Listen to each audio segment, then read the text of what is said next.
Hello, I am David Coburn, MEP for Scotland, proud unionist and staunch Eurosceptic. This week was an exciting week. Theresa May triggered Article 50. The letter to start the formal Brexit process was handed over to the European Commission and Donald Tusk, leader of the European Council. As I said to the press this week, this is the beginning of the end of the current European Union, and that is a great thing. If we leave the EU, other people will see how well we are doing and will follow our example. And in the longer run, we can have a completely different sort of Europe. We don't live in each other's pockets. We're now starting a tough period of 2 years with long negotiations, but in the end, we as the United Kingdom, including Scotland, will be better off, that's for sure. Not only in economic terms due to new trade agreements, but also when it comes to our national security. Only a week ago, we saw in London how devastating radical Islam can be. Angela Merkel, the German Chancellor, wants to invite more hundreds of thousands of unskilled migrants over to Europe. This is pure madness. Our social healthcare system cannot absorb a giant new influx of migrants.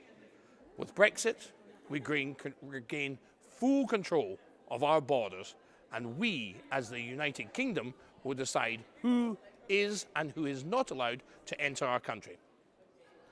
On Monday, I attended the Committee on Economic and Monetary Affairs here in the European Parliament in Brussels. The Croatian finance minister visited this committee and told us that in 2019, Croatia is normally joining the Eurozone.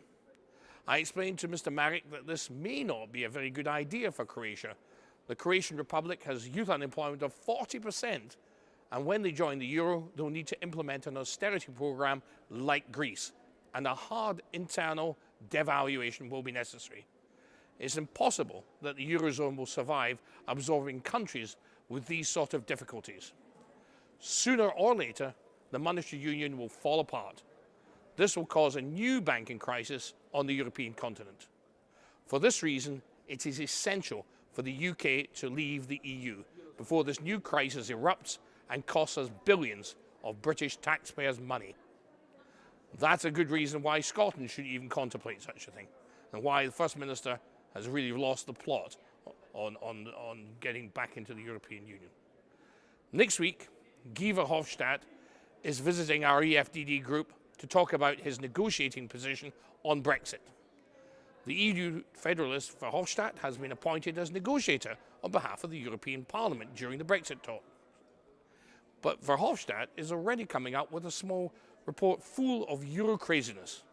This Belgian former Prime Minister wants to punish the UK for leaving because his dream of a federalist union is falling apart before his eyes.